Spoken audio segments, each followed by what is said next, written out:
what's something that you see as promising right now? I think vision's going to grow and grow. Where, I don't know. But it just seems to be amazingly good at solving an awful lot of people's problems.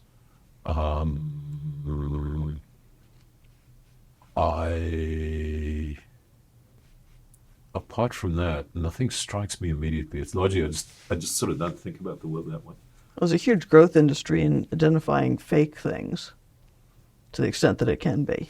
Yeah, it's running in parallel with the huge growth industry in generating fake things. But these are, it's not a new thing, but the technology has just suddenly shifted. So now, it's like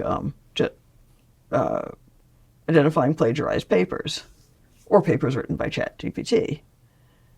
You've got an arms race going on, which currently is really quite lively.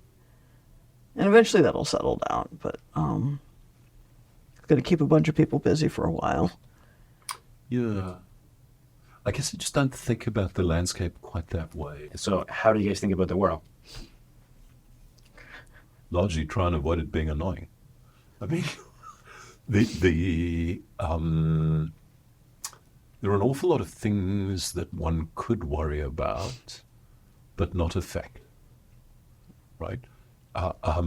One lesson one learns from age is if you can't affect them, mostly worrying about them is not particularly good use of time and energy.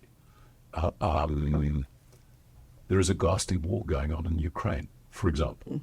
There's no outside chance we'll see a nuclear war in the not too distant future as a result. Can I think of any action on my part that will change any of the probabilities of those outcomes? No.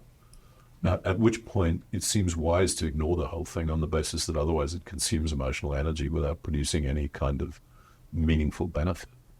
I'm not in a position to pick up a rifle and wander around Ukraine taking potshots at Russians for a long list of reasons. I can't see anything else useful that I could do. Giving money to some organization is hardly an apotropaic. So, whatever.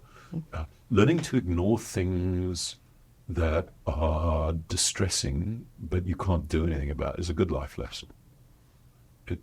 It's unpleasant and it's difficult, and the world we live in is aimed at making it feel very important to do something about some big and ghastly thing, where the thing you do actually won't make any difference. If the thing you do won't make any difference, the big and ghastly thing, why are you worrying about the big and ghastly thing in the first place? It's a good way to reserve your emotional energy for things that actually matter. And the way to know that is how much it affects people, or no, you got to figure out that whether you can do anything about it. But the answer is I could send some sum of money to, for example, a Ukrainian organization. Is that actually going to make a difference? Well, it's a reasonable thing to do, etc. Is it going to make so much? Am I able to make so much difference in the conduct of that war that I should be worrying about it? Not, because the plain fact is I can worry my rear end off, but nothing's going to change. Right? What that means is it's better to put your energy into things where you can change things. Why? Because there's an awful lot of stuff that's demanding your time and attention. You can't do it all. It's one of the more repellent features of life. There's an awful lot of stuff you just won't do, right? Because you can't do it all. So you got to figure out which ones you want to do. And to some extent, you've got to just live with the fact that there are some of them that you really want to do and you're not going to do. Figuring out a way around to manage those conundrums is important.